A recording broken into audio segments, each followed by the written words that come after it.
Bonjour et bienvenue sur Allo Finance pour faire un point sur les marchés actions américains. Comme en Europe, les marchés actions américains vont tenter de réaliser la passe de 4 la veille. Wall Street avait salué le oui du Parlement grec en clôturant dans le vert. Le Dow Jones avait ainsi achevé la séance sur un gain de 0,60% à 12 261 points. Ce jeudi, les regards seront tournés vers Athènes encore une fois alors que les parlementaires hellènes se prononcent actuellement sur les modalités de ce nouveau programme de rigueur et de privatisation. Par ailleurs, aujourd'hui, c'est le dernier jour du QE2, le programme d'achat d'actifs qui est à l'initiative de la Réserve fédérale américaine.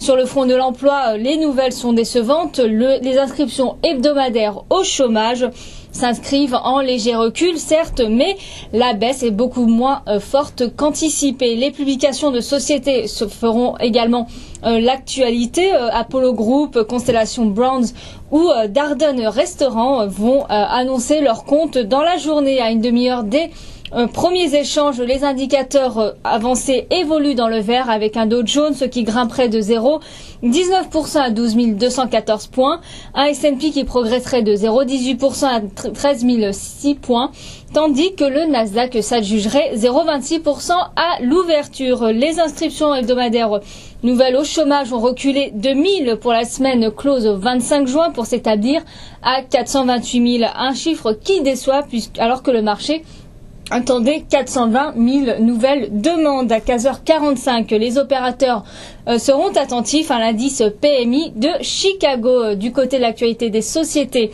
la Réserve fédérale américaine a relevé le montant maximal que pourront facturer les banques et émetteurs de cartes de crédit aux détaillants lorsqu'une carte de crédit est utilisée. Suite à cette annonce, Visa avait clôturé sur un bond de plus de 12% la veille et Mastercard de 10% la veille à Wall Street. Eli Lilly, le laboratoire pharmaceutique américain, anticipe un bénéfice net d'au moins 3 milliards de dollars par an entre 2011 et 2014 pour des revenus d'au moins 20 milliards de dollars. Et puis Nike a relevé ses objectifs de chiffre d'affaires pour l'exercice 2015 avec une nouvelle fourchette comprise entre 28 et 30 milliards de dollars par rapport à son objectif initial de 27 milliards de dollars qui a été annoncé en mai 2010. Et puis Constellation Brands a publié un bénéfice trimestriel de 74,5 millions de dollars ou 35 cents par action contre un profit de